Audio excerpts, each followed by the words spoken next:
Welcome viewers to the program. You are in the command center at the National Television Network, NTN. I would also like to welcome you to view the program Agriculture on the Move. I am Philip Sidney.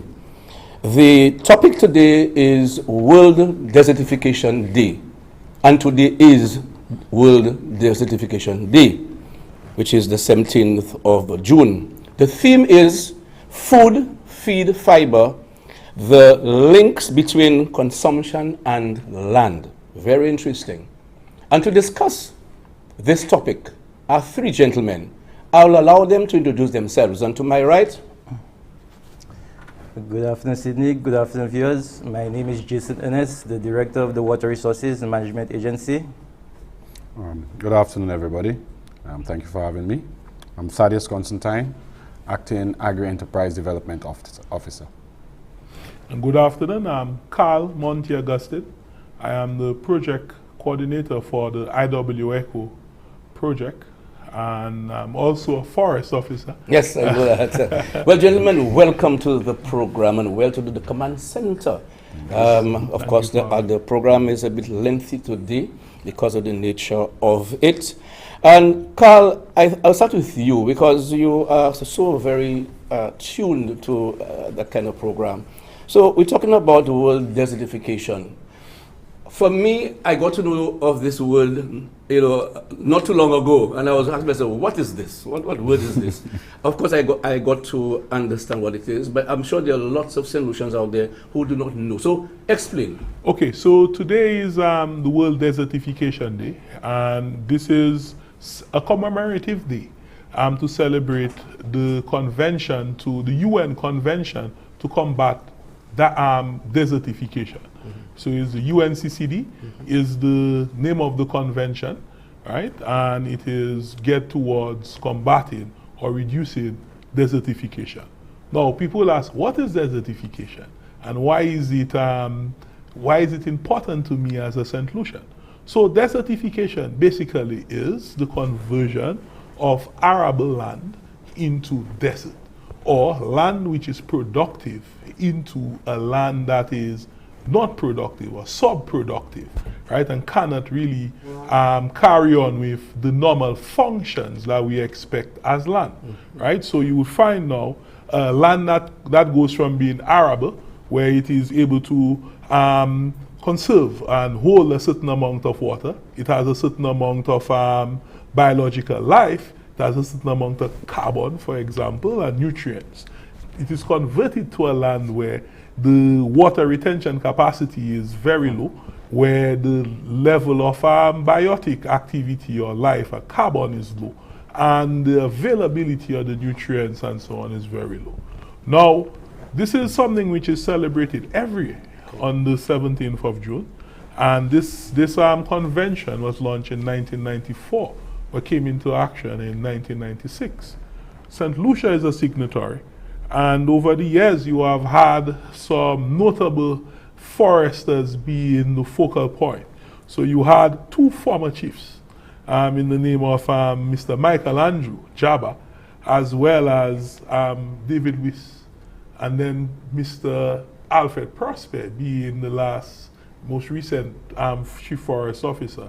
There's always also the focal point for desertification. So what you could say is, over the years, the whole movement of UNCCD has brought into focus how we interact, how we manage with our land, with our soil. Because as you know, nothing can really happen without the land. The very existence of man is dependent on how he manages and interacts with the land as a resource, right? The biodiversity that we see around us, the birds, the trees, the uniqueness that makes us Saint Lucia, for example, is dependent on the land, the whole landscape. So for example, if you think of Saint Lucia, you cannot imagine Saint Lucia without the Pitos. Right. Right? You can't imagine Saint Lucia without Pigeon Point or the Maria Islands. So all of that now is part of what makes the whole, what do you call it again? the whole, what it is to be Saint Lucia, the whole structure of Saint Lucia is dependent on the land. Okay. Now, what you find has happened is the whole movement towards desertification is geared towards creating awareness that the way we use the land will have an impact on the quality of the resource. So you find over the years, we have drawn focus into our agricultural practices. Also, the whole means of changing land uses and land management practices. So you find now we have gone from a focus on saying land is being converted to desert into now saying that, but we're focusing on sustainable land management and what they call LDN, or land degradation neutrality, where basically we're saying that it's not only about that transition to a desert, but all of that, those passes between being an arable land to becoming a desert is degrading, is degradation. So you may have degradation in different forms. You may have degradation in the lowering of soil, what do you call it again? Carbon. Soil carbon. Soil carbon, levels of soil carbon. Soil productivity, for example, the nutrient, the availability of the nutrients, the alteration of what you call it again, the soil leaching and so on. Now, what you find is when you eliminate and you change the level of soil biodiversity, for example, or the biodiversity you find on the surface of the soil, you now over time will have a very different substrate, a very different resource. Okay. Right? So we have to focus on that. And that is what UNCCD has been calling into action to say, hey, we need to transition to more sustainable practices for our food production. Okay. Sustainable practices that even if we have land that is dedicated towards housing or infrastructural development, but the manner in which that is done can actually either reduce our resilience and make us more prone to the effects of other factors like climatic factors and so on, or if we do it in the correct way, we can reduce on those impacts and Great. so on. Very good. Okay, I want to go back to the theme. And Thaddeus, interesting theme: food, feed, fiber, the links between consumption and land. Can you dissect that for us? Okay, well, land is the base for all of our productive systems. Agriculture being one of the most primitive industries that we have, has been the backbone of most of our civilizations and our growth as a people, our evolution, to put it so. Now, the effective management of land will ensure that people can feed themselves. Now, land is our source of feed because all of our resources really originate from the land. But then we also look at the feed for animals. And we need to also look at fiber, because fiber is a very important component within our manufacturing and our industrial components. So, for example, the clothing that we wear is fiber, and that fiber can come out of our plants. The feed that we give our animals, that also has a huge impact. The way we manage our pastures, the amount of animals allowed on the pasture at a specific time, how we allow the soil to rejuvenate itself, how we allow the weeds to grow. And the land being a huge carbon store, with our delving into the use of petroleum and the importance of carbon dioxide within the atmosphere, this year's theme is really, really, really timely. Because we're looking at, if we don't fix the climate, we're going to have major problems down the road. But managing the land more effectively can also expedite that climate challenge that we have. Also, if we manage the land more effectively, then we can also encourage better manufacturing and better use of the resources that are available. So effective land management really, especially for a small island developing state, has a special place. And it has a place that we need to protect. We need to really protect what we have, because what we have will continue sustaining us for a long period of time if we take care of it. The climate challenges can be solved partially through effective land management. because soil is a carbon sink. And that carbon that is taken out of the atmosphere has the potential to help alleviate the situation that we're experiencing. Great. Now, Jason, when you look at our water resource, we looked at where our water sources are coming from. Are you seeing, right now we are facing a drought, okay? Yes, the rain season is here, and we're hoping to God the drought does not persist. Yeah, we're very appreciative of the rains that have fallen so far. So I'm asking here, what can we do to ensure that our water resource base, in terms of where we're extracting our water from, that environment is regenerated? What is in place for that to happen? Okay. Well, that's a good question. Our water supply is primarily surface water, and this comes from the land. So basically, whatever happens on the land affects our water supply. So the water resources that flows in our rivers and streams. So like Mr. Constantine mentioned, the agricultural sector, in terms of where we get our food, our fiber. Also in terms of the forestry, where we have our biodiversity, also it's a livelihood for some persons. All of what is happening in those sectors affect our water resources. So obviously good sustainable land management is very important to sustain our water resources. We have seen that there has been some degradation in terms of activities that are happening upstream of abstraction points. And these are the areas that are down for targeting in terms of reducing that negative activity so that we can sustain the flows that we have so far. We also mentioned that climate change. So apart from what is happening on the land, we're also looking at the meteorological factors that also exacerbate our water resources. Now, Carl spoke about the IWECO project, and this is a very timely project, one that we want to see multiplied in many of our watersheds that are critical to our water supply, because what it does, it maintains that forest reserve that we have, because we know that we have state and private forests.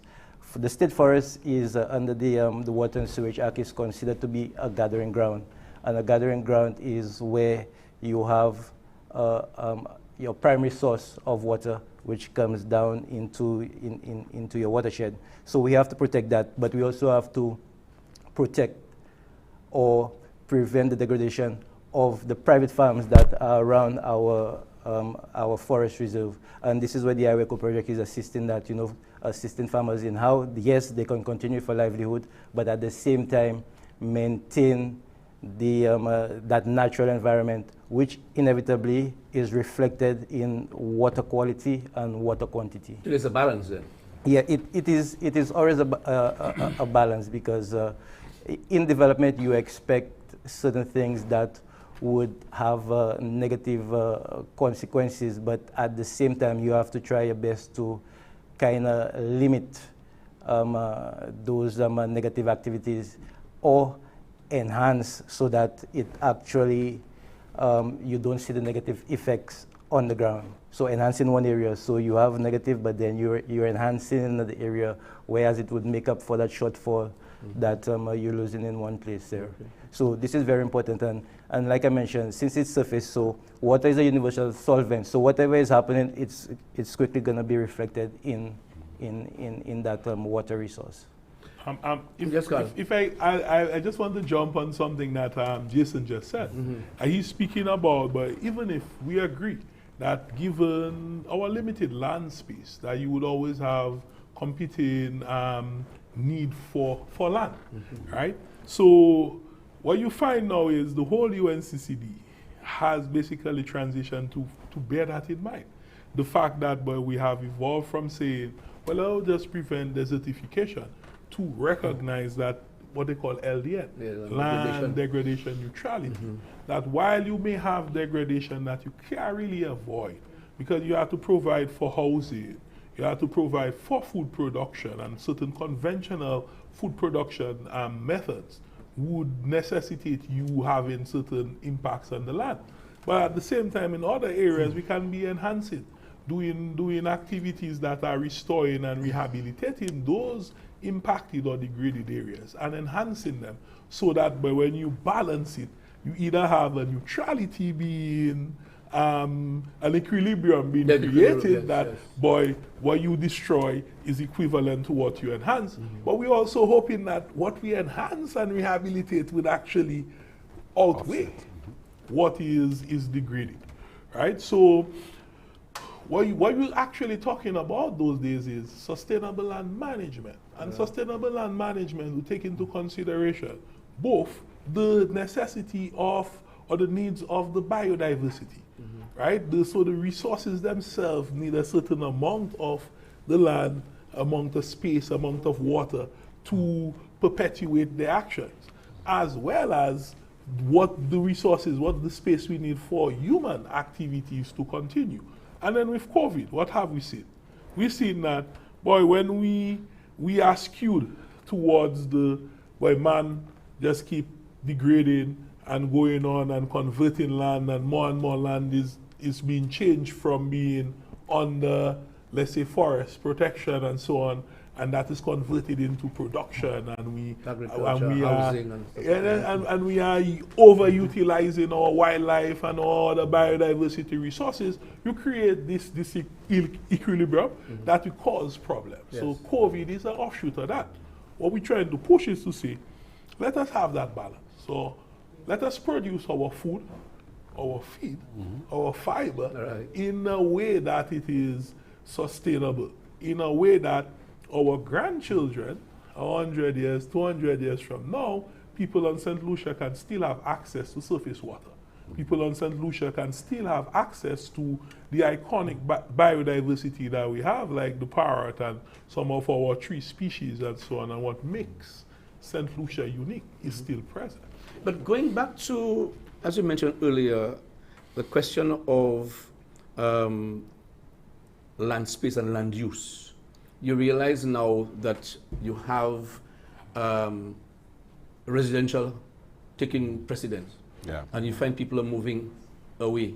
So in other words, here's a problem, and that's where I suppose your watershed becomes, there's a threat. Okay. Yes. How is that? Can there be a balance? Is there anything in place to ensure that we do not have too much of one factor affecting our watershed? Well, we look at it from the point of view as to the abstraction points that WASCO has set up in the watersheds. So what we try to do is to ensure that there is not encroachment in those areas or upstream of those areas, which would definitely affect the water quality going into those catchments. So for example, you find that if there are certain areas that are earmarked for development, there's an ESIA to see exactly basically what effects it would have on the ground in terms of the flora, fauna, the water resources, etc. So all of that is taken into consideration, because we know that there are certain activities that cannot be stopped per se, but in terms of it can be influenced as to exactly where those can occur. So the water resources, in terms of protection, we look at it for the water supply system, what is happening upstream of WASCO intakes. So downstream, you'll find that a number of activities happen which will not affect the water supply system, but we're very concerned about the quality of that resource as well. But it's something that where you could actually liaise and work with the different sectors to ensure that whatever negative effects are minimized. right? So this is what, from the water resources point of view, in the first instance, that it does not affect the water supply for the country. Great, great. Okay, we'll come with you for our first break. You're watching Agriculture on the Move. Stay tuned. We'll be back soon. What's in the food you're eating? Do you really even know? All the chemicals and hormones used to accelerate their growth. All the artificial flavoring, sweeteners and colors too. We consume and we don't spare a thought for the damage that they'll do. No, think about the children. Think about the children. How will we save them? Chemicals and GMOs are not the solution. Use organic and join.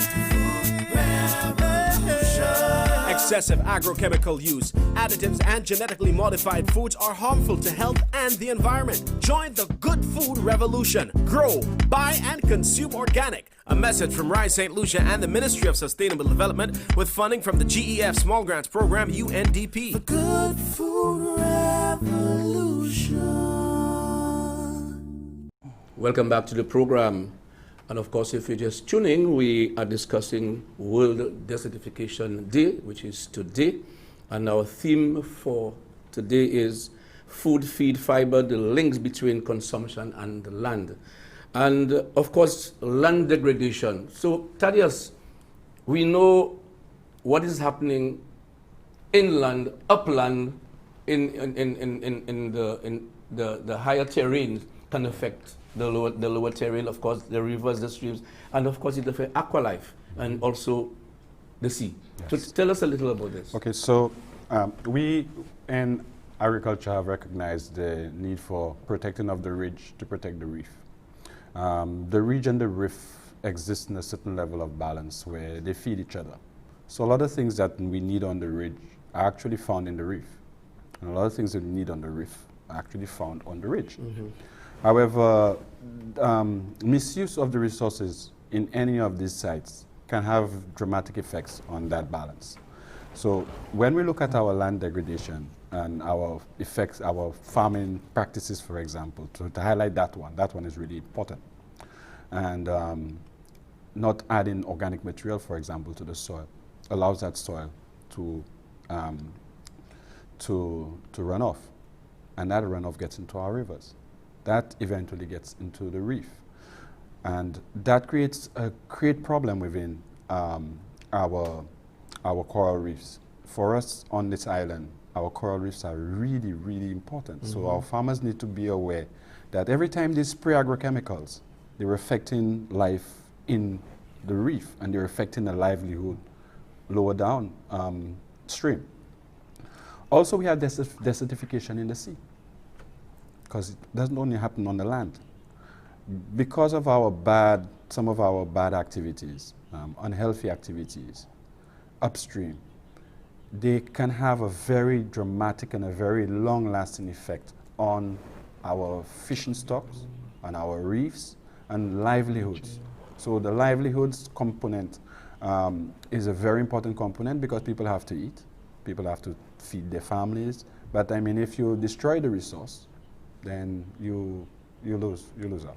Okay, Carl, IWICO. Tell us about IWICO's the program. Yeah. And of course, I'm sure it hinged on what this gentleman just said a while ago. So give us a feedback. What is done to mitigate against land degradation?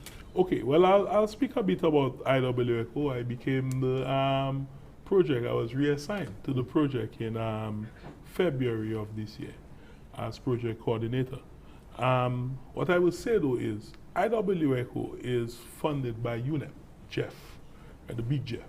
However, IWICO has, in this case, has the favor of actually dealing with or being implemented in one of the target areas identified in our land deg report, right? Or what we say that we're going to achieve in the next couple of years. The area that IWICO is actually being implemented is identified. So some of the zones that we have identified, hotspots, areas of continuing land degradation, is in the Soufriere watershed. More importantly, the upper Soufriere watershed in the Fosse-Jacques mini area.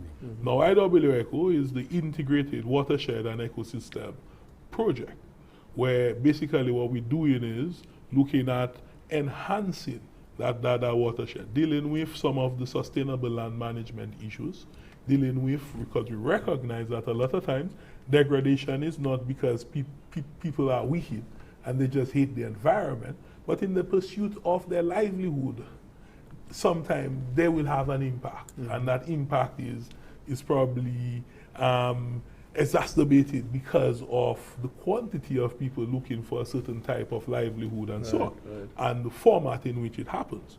So the project started in 2018, and we're supposed to be in the last year, although I suspect that we'll be asking for an extension.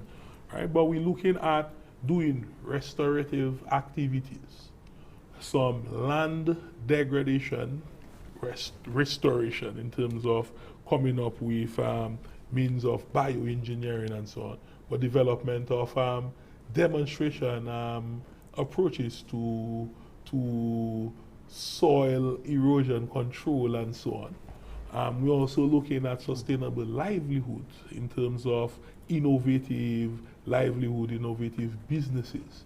We're also looking at below forest canopy activities, food production and other productive activities that can happen there. We're also targeting things like ecotourism. And then the thing about, the nice thing about our project is we are implementing, the bulk of the implementation is happening together with partners, together with stakeholders. The community is one of the major stakeholders. You have the development, the Fosse-Jacques Development Committee is one of the main project corporates, where they're going to be creating an agritourism park. Forestry will also give them access to some of the forest resources that we have there, for we can do sustainable tourism and so on.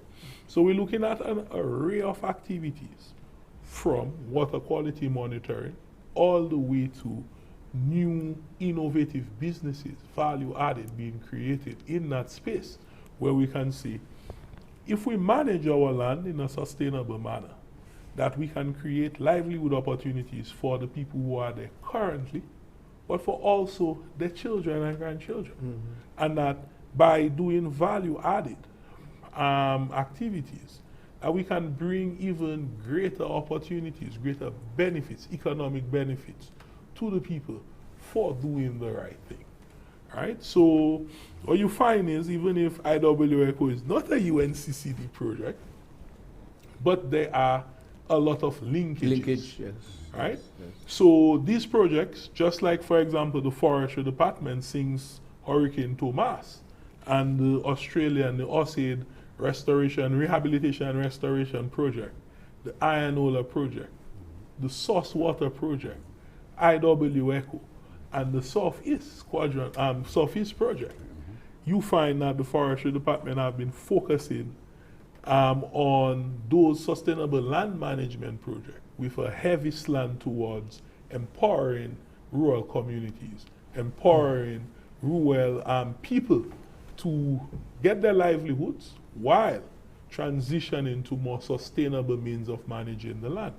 And I just want to add one more thing before somebody else probably interjects, is that UNCCD itself actually have two sets of projects. So that you find there is the Soil Life Project, where they're looking at means now of increasing soil carbon content. So there's a possibility of doing some composting and other activities that can enhance soil carbon. But we recognize that soil can be a potential carbon sink. And by putting in the organics that we, in some cases, we are throwing into the ocean, throwing into, or putting into a landfill, if we can transition that into bionutrients, right, back into our soil, we can enhance the soil, the physical properties of the soil. We can increase the biodiversity of that soil. We can increase the soil productivity, right? And then we can probably have now the farmers, the land managers, to transition from that chemical-based production method or the production doctrine, right, and still have viable land production. Then we're also looking at now getting communities involved in the water quality monitoring. It is your community. If there are activities that are happening which may be detrimental to the resource, the water resource, then you as a community, we would like to empower you to say, hey, we are monitoring that. We want to know what type of water we get in. Can we bathe in that? We want to be able to sell our water. We want to be able to, in a case like now where Wasco may not have water in the pipe, we want to be able to go to our rivers and be able to drink that water, be able to use that water for productive use and so on. So these projects have contributed in some way or the other into LDN, into land degradation neutrality, that while you may have new housing areas popping up because our population has grown, that we are enhancing certain zones now to be more resilient and be able to deal with the upcoming climatic shocks and so on. Great. Thaddeus, what's the impact of land degradation on food security? Can you expand on that? Land degradation has a huge impact. Like Carl said, we have to find some kind of balance between the use of the land and also the livelihoods that we generate from the land. Without land, we cannot feed ourselves. We have had a lot of advances in agriculture, soilless agriculture, aeroponics, hydroponics, aquaponics, a whole set of advances. However, these systems tend to be very technical and very costly to set up. When we look at feeding our populations on a large scale, the use of the land is always going to be a critical factor. And so the protection of that land will actually ensure that we can continue feeding ourselves on this planet. Some of the practices, and my whole career has been looked like I've been bashing a lot of our conventional agricultural practices. But some of these practices are very dangerous to the health of the user and also to the health of the ecosystem. Explain that. For example, when we take agrochemical like glyphosate, we have it in Roundup and as touchdown and also as Basta. Glyphosate has a huge residual value in the soil. And so when you spray the glyphosate, it's true you're solving a problem in the immediacy. And so in the immediacy, the farmer can feed his family. However, that problem he has created can go on for generations because firstly, it is going to destroy a lot of the microflora in the soil, the microbes that live in the soil. These microbes are responsible for ensuring that the correct balance of nutrients exists in that soil. So for example, nitrogen goes in the form of ammonia. When we use feces or manure, when we use urine, so it goes in as ammonia. The plants, when they drink it in ammonia form, they get tall and scrawny and they don't produce. So the microbes are necessary to convert it into nitrates. And with nitrates, our plants become super productive. Our farmers introduce it as ammonia. They do not introduce it as nitrates. And so they need the microflora to be vibrant so that they can continue feeding themselves. However, their practices are not encouraging that microflora. And so what we've seen in the larger countries, not so much in Saint Lucia, is people farm in an area, and after a few years, they move on to a fresh area. Firstly, they start by burning it, and after they've burned the soil, they will not add fresh organic material, and then they compound it with the use of these. So if we do not pay attention to the land, we will not be able to feed ourselves on this planet. Wow. But the other thing is, there are other natural plants that can be used as far as biological control, right? Yes.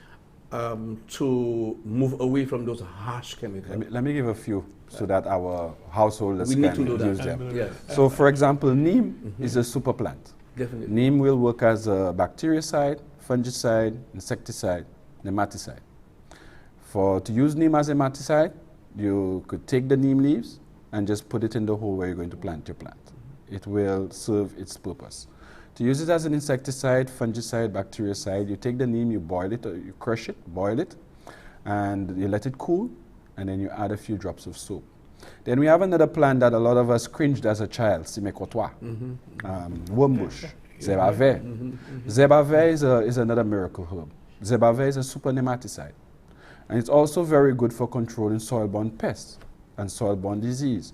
So for a lot of our farmers that have problems with, for example, damping off in their nurseries, or they have fusarium wilt, you could use Simecotois and take the Simecotois, boil it, and let it cool, and you could add soap, just 2 drops of soap, and use that Simecotois to heal these plants.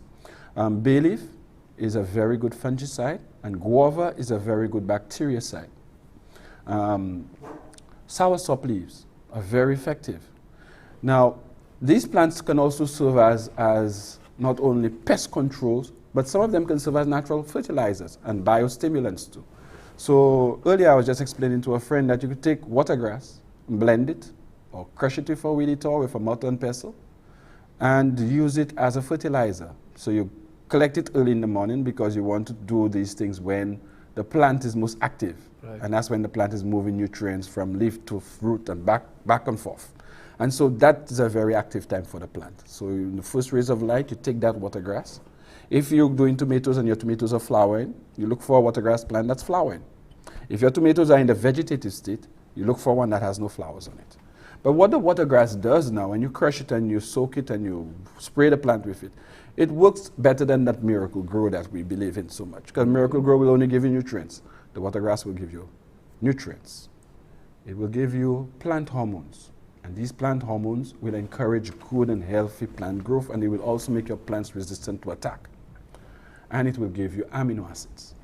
Their plants normally have to invest a lot of energy in producing the amino acids. And so we have the resources around us to make use of to make life better, to put it so. Let's look at the livelihoods from the forest. And let me play, some devil's advocate. And, and we talk about fiber, okay? We can get quite a lot coming from the forest, all right? That consistent livelihoods in the various communities, all right? Hemp. I know there's a lot of talk now in the environment about hemp. And the derivatives from hemp, we know it's very, very, very high. Can we speak? I know it is not legal, but in terms moving forward, do you think, since we are talking about fiber, right, and the use of livelihoods in the communities, can that be a crop that can be looked at? Well, I imagine that it can be a crop. I'm saying that right now we should be researching cropping systems. That we could be saying, can we be growing hemp together with bananas, for example, as in an intercropping system, where you might have multiple cropping cycles of hemp while you're waiting the 9 months for your first banana production. But if you're looking at extracting the fiber from that hemp, probably that same factory setup could also be processing fibers from the fig body, from the after you harvest your banana, right? So the issue is there's a lot to know. There's a lot still to be learned in terms of how we set up our food production systems to encompass both the production of fiber and so on, feed because some species of hemp could also be, the seeds could also be utilized, the meal of the seeds could also be utilized as a feed and so on. Animal feed. Animal feed. So you may be getting multiple products from one or two of those species. And then again, now we speak about by ensuring that we have maximum level of biodiversity. Because from that biodiversity, we get in, as I say, potential medication, potential crop control for, organic control for pest and disease and so on, growth enhancers and so on. So there's a lot that we could still be getting. We cannot say, well, we're eliminating or excluding certain species when we do not know what benefits that we could actually derive from them. However, the whole idea of sustainable land management is one that incorporates the triple bottom line, the social, the economic, the social, as well as the environment. Yes, sir, yes.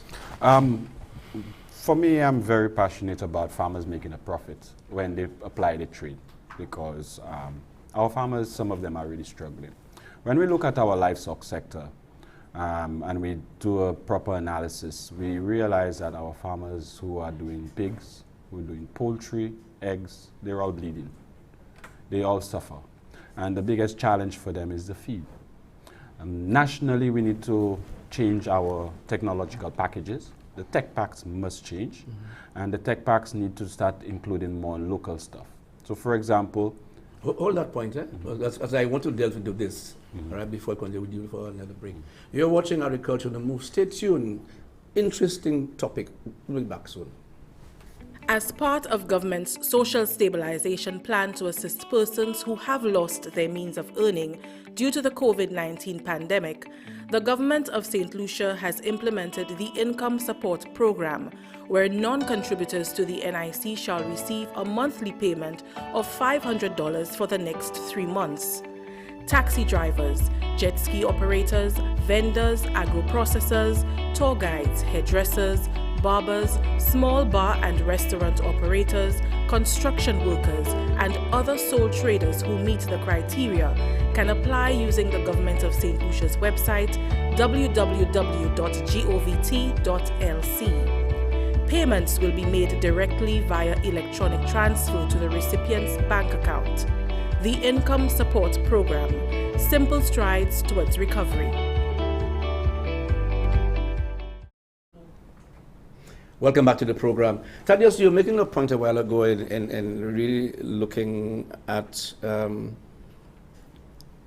point we had earlier, talking about sustainable livelihoods. Yes. Can you continue with this? okay, so earlier I was saying that when we look at the way we feed our animals are fed on concentrates that are produced in factories. But the base of these concentrates tends to be corn. We do not produce corn. We produce bananas. But bananas can do the same work as corn. Now, hemp is a super crop because hemp can solve a lot of our animal feed problems. As a country, for a while now at the ministry, we've been clamoring for there to be more research. And I think as a country, we need to really wake up and see that we need more research. We need to find our solutions for us. COVID has showed us that our supply chains globally are very fragile. And if we do not make our production systems more robust, change the technology to suit the island, our people are going to suffer. We are going to suffer. And so we really need to make these huge changes. Hemp, though it's still an illegal plant, hemp will lend itself to a lot of uses, from housing, clothing, animal feed, human feed, Charcoal, medications, charcoal, pesticides, soil amelioration, soil stabilization. So when we take hemp, separate hemp from the marijuana, hemp has more use. Everybody's clamoring about they want the legalization of marijuana. I think what our farmers should be clamoring for is keep marijuana illegal. Legalize hemp, please. Jason, that's interesting. So let's look at your water resource, especially now, again, like I said, we're getting some rain. But what are you telling our farmers now in terms of how they use the water for irrigation? What it is, what are you telling them? Okay, well, since the declaration of the water emergency, downstream of Wasco intakes, that water resource is available. So a number of farmers, like the larger farms, you find that they are down, on the downstream end of the watersheds. So that resource has always been available for the farmers, because I just want persons to know that when you have a river system, you have many tributaries, and Wasco's intake is probably on 1 or 2 of the tributaries or the main river itself. So you still have water flowing down to the outlet into the sea. So that fresh water is still available to farmers. Under the emergency, what we are most preoccupied with is the activities or the abstractions which are upstream of WASCO's intake, but we have not found a lot of activity upstream of those intakes in terms of abstraction. What we do have water conflicts for some smaller watersheds where persons are predominantly farmers in the downstream as well as upstream. And in such cases, you find that there is some flow, but there is not enough flow for everyone. And still, even if one farmer is able to abstract a significant portion of that flow, it may not, depend on the crop that he has, it may not be sufficient to actually for that crop to thrive. So unfortunately, we have those kinds of conditions that were playing itself out as we were going through that severe drought period. So we would encourage the farmers that are able to abstract in terms of they're using the best practices when it comes to the irrigation systems, right? So you have different methods of irrigation, but we're pushing conservation. Conserve as much as possible the resource, and also now probably they might need to have a shift as to the types of crops that are planted during these periods, because we realized that for the past few years that the consistent rains that we're getting, just want persons to know that even in the dry season, it rains, and persons can, if you're doing rainwater harvesting, you could collect significant volumes.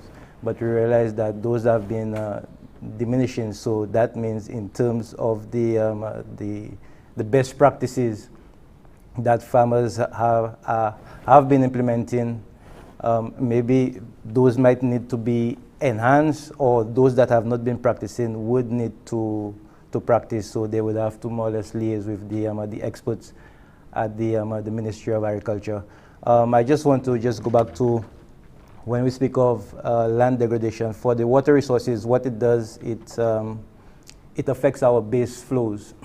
Because if you look at the definition for flash flooding, all our watersheds in Saint Lucia fit that description, less than 6 hours from peak to peak. So it's all peak rainfall to peak discharge. So all of that water primarily goes back to the sea, because we have a lot of steep slopes. In terms of the topography, the terrain, and the size of the country, it plays for that water to quickly go back to the sea. And in terms of infiltration, it's very limited because of the geology of the rocks and soils, and also we don't have like natural storage like lakes or ponds which feed into the groundwater system. So what you find, and what has been happening for a number of years, we depend on consistent rainfall, so to replenish what we have. So as we go in now, looking at climate change where the rainfalls are more intense, but it's less. So you find that, yes, in one given period you would have a lot of rain, but most of that would go to the sea. And surprisingly, you find that turbidity in a number of the water supply systems around the island. As soon as it starts to rain, you have to shut it down because of turbidity. So this affected. So even when it rains, there's no water in the taps, and when it's dry, there's still no water. So overall, because of our water supply system, you find that, and because of natural conditions, we're stressed. Right, primarily because of that, because we cannot we cannot store. So one of the things, one of the activities that we're doing now is like promoting rainwater harvesting, especially on a household level, because now you find that it's been raining a bit. We're very thankful, but in terms of a household level, it would be significant for persons to capture water, but in terms of the catchment, the natural catchment, it has not reach a level where you could say, okay, there is adequate volumes in the current system to go back to a level where you probably cut back on the rationing and what have you. Yeah. In fact, Thaddeus, I think that falls right into your lap when you look at water management in agriculture. Yes. Because we're looking at a number of factors that can be implemented. Okay. Yes.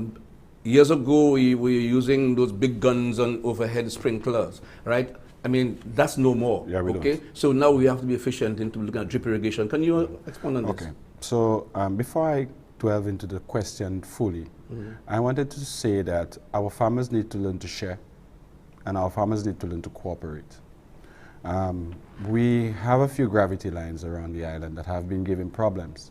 Not because there's not enough water in the line to feed every farm. There's enough water to feed every farm on the line and more.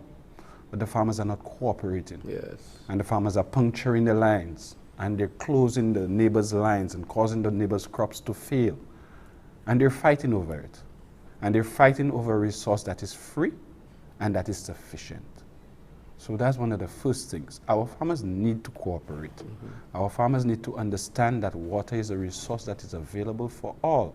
Like it says in the Bible, when it rains on the just and the unjust. It rains on all of us. So the water that is available in the soil belongs to the state. It does not belong to the farmer. It belongs to the state. And it is there for the use of all. So please stop fighting over the water farmers, please. Okay, it hurts us at the ministry to hear that these things happen. Now, on the farming level, our farmers need, Jason spoke about rainwater harvesting, and this is a powerful tool, but it has to be well done and well planned. It has to be thought out. When we look at the use of the average water tank, it costs $1.50 per gallon of storage. But on the farm level, a farmer needs to start thinking that his storage, when he's designing it and building it, it needs to be less than 5 cents per gallon. He needs to start thinking of ponds, water retention ponds to trap groundwater, to trap surface water. He needs to think of ponds that are going to trap that rainwater. There are many creative tools that can be employed to reduce the burden of water management on the farm. The farmer has to be creative, but also the farmer has to pay attention to the bottom line cost before he starts to spend. If you're a farmer and you have one greenhouse with 750 plants and you have one 1,000 gallon water tank, you're not ready. You're wasting time. True. You only have 1 day of storage. You need 3 days of storage. And now with our interval of rain, you need to start thinking of 7 days of storage. And so the cost of water storage has to come down on the farm. Now there are many ways of doing it. One of them is to do ponds, line them. You could line it with greenhouse plastic, which is 6 millimeter plastic, but we recommend something like 14 millimeter plastic. The 14 millimeter pond liner is not very expensive, but it will allow that farmer to reduce that cost into economically viable level. And so we need to rethink the way that we manage water on the farm, and also we need to rethink the way that we apply water to the plants. So like you were saying, we had these overhead central pivot systems.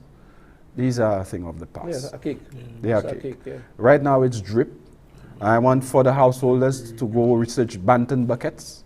So it's a hydroponic solution that was developed in Holland a few years ago. Very efficient, very, very efficient. You get 100% efficiency out of your plant in using the Banton bucket. It keeps a reservoir of water for the plant. So if you're not there during the day, you don't have to worry about the plant is not receiving water. You come home and your tomatoes would be beautiful. Then we have an earth box system that was being employed by a group in Ancillary. That was a beautiful project. And we had some vibrant ladies leading it. That's another system that can be investigated. They are very simple systems to reduce water use and reduce water loss. One of the things we want to always ensure in agriculture is that we reduce evapotranspiration as to the lowest. So the use of mulching to cover up the soil, prevent the water loss, the use of drip irrigation, these new hydroponic systems, these new aquaponic systems, all of them are very efficient, and that technology is already here. It's not we're going to ask you to do something that we have not tried. The technology is here, it's been tested. Approach us, we will guide you. There are also varieties that can be grown in the dry season. Yes. Okay. Can you explain, can you tell the farmers exactly what they can do, what plants they can use in the dry season that they can still get some form of economic return? So when you do every farmer should do a farming schedule, an annual farming schedule. And your annual farming schedule for a certain plot of land should have a crop rotation in it. In your crop rotation, you need to pay attention to your availability of water on your farm, but also to the availability of water within the environment. There are plants that tend to be very hardy, like sweet potatoes. So if I was a farmer, I would want sweet potatoes in my rotation because sweet potatoes will give me a little plowing. That's natural. That's a beautiful thing about that crop. It gives me a lot of fiber and brings in a lot of organic material, but it will give me drought resistance. Cassava is another super crop for our dry season. And so our farmers need to pay attention to when they plant what. Along with the plants being resistant to drought, some plants, though they need a lot of water, tend to be very sensitive to high humidity. So for example, cucumbers will come down with mildews. A lot of the cucurbits, they will come down with mildews. And so these you have to plan. So when our farmers are doing the annual planning, they should approach the extension officer.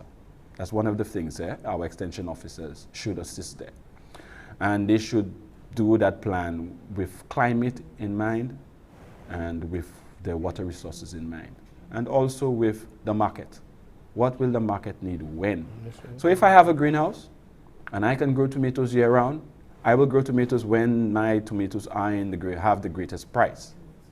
But if I don't have a greenhouse, then I'm limited to that window when the tomatoes will do best. But these things have to be planned to reduce the burden on the farmer and to reduce the cost of production. Okay. Carl, yes? Yeah, what I wanted, because he was talking about, you talk about crop selection and so on. What I wanted to touch on is the whole idea of the role of having forest cover in terms of promoting infiltration of the rainfall that we do have, right? So that's one of the ways that you can actually get greater infiltration. You could have more storage of that water in the lower levels of the soil profile and so on, and that can actually be more available during the dry season. So it means that farmers themselves have to stop working against themselves. So you have a situation where it is customary for farmers to burn. And in this dry season, we have seen large expanses of land being burnt. This is one of the ways we degrade the land and predispose it to becoming more desert-like.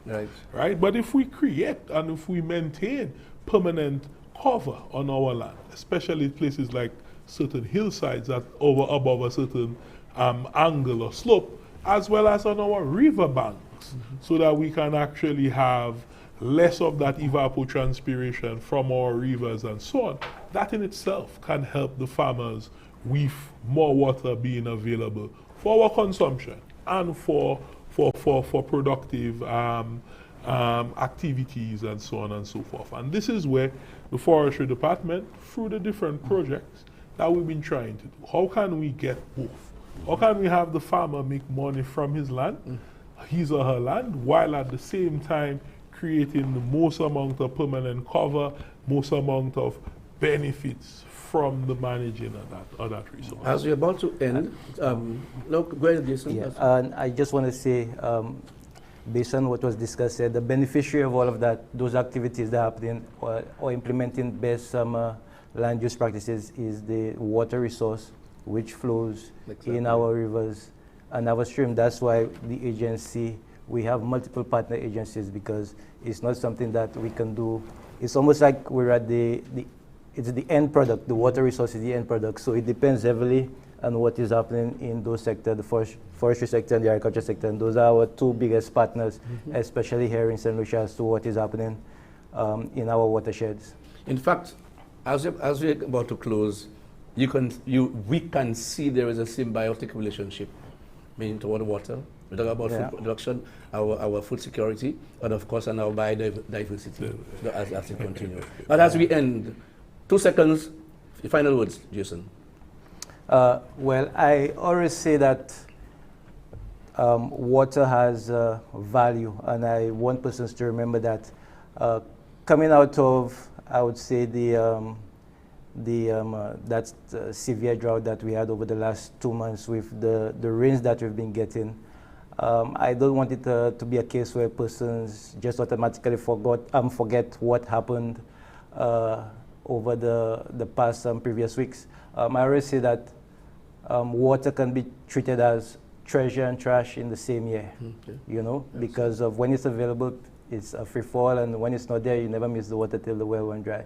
But I just want persons to just continue to conserve water so that when next time we get ourselves back into a similar scenario in terms of the rationing of the water supply, there's a gap that persons would have water on their premises to fill that gap. And you know, the impacts wouldn't be as dire as we recognize it was this year.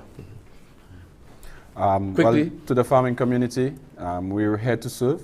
So please approach us when you're doing these farm plans, when you intend to invest that money so that it can be invested wisely and we can protect our food security. So we're here at the ministry to serve, so please approach us. Yes, and what I would say is the forestry department, through the projects that we are implementing, like the IW Eco project, we're looking for ways in which we can have both food production, the management and maintenance of our biodiversity, and to have that resource so that our great-grandchildren can also live the way we live today. Thank you very Right? much. So this is one of our main objectives. Carl Augustine, thank you, sir, for being here. Of course, Thaddeus Pleasure is Constantine, thank you for being here. And of course, Jason Nunes, thank you. I think we had a thank very you. interesting discussion, and I'm hoping that solutions will come back again, you know, because there's certain areas that we need to touch. We'll come back to the hemp. You have been watching Agriculture on the Move. I would like to thank you for viewing the program. And remember, agriculture is our business, and eat fresh, St. Lucia's best. The money stays here. I'm Philip Sidney. Goodbye. And I